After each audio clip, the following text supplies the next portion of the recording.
qaar ka mid ah shacabka Beledweyne ayaa cabasho ka muujinaya qiimaha baasaboorka oo aad moodo inay aad uga qaalisan tahay magaalada Muqdisho.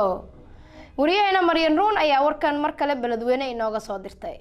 qaar ka mid ah dhalinyarada magaalada Beledweyne ayaa waxa ay ka cabanayaan qiimaha lagu qaato baasaboorka magaalada Beledweyne iyadoo ay jiraan dhalinyaro badan oo u baahan in ay sameystaan baasaboor iyadoo qiimaha lagu qaato baasaboorka magaalada Muqdisho aad uga yar yahay kan magaalada Beledweyne. waa kuwan qaar ka mid ah dhalinyarada magaalada Beledweyne oo u waramaya TV-ga SBS xaruntiisa magaalada Beledweyne.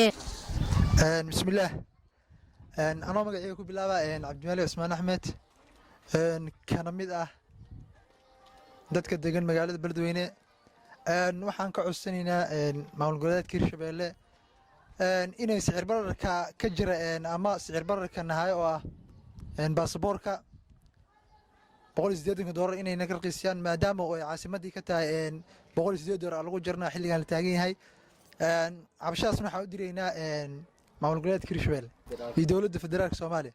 bismillaahir rahmaanir rahiim magacaygu waa Yaasiin Cali Axmed waxaan ka mid ah dadka baasaboorka u doontay xarunta baasaboorka lagu bixiyo Hirshabelle gaar ahaan magaalada Beledweyne. waxaan cabasho ka nahay qiimaha baasaboorka oo Hirshabelle ay ku bixiyaan $180 halka magaalada Muqdisho lagu bixiyo kaliya $180. maamulka Hirshabelle ayaan cabasho ka nahay oo iyagoo lacagta nagu ziyaadiyay qaadashada baasaboorka ilaa iyo $72.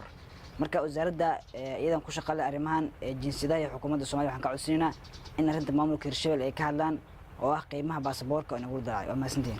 dhalinyarada magaalada Beledweyne ayaa iyagoo ka dalbanaya in waaxda socdaalka Hirshabelle ay wax ka bedelaan saameynta qaadashada baasaboorka maadaama dhalinyarada duruufo kala duwan ay xilligan ku haysato magaalada Beledweyne. Maryam Maxamed Cali, warbaahinta caalamiga SBS TV, Beledweyne.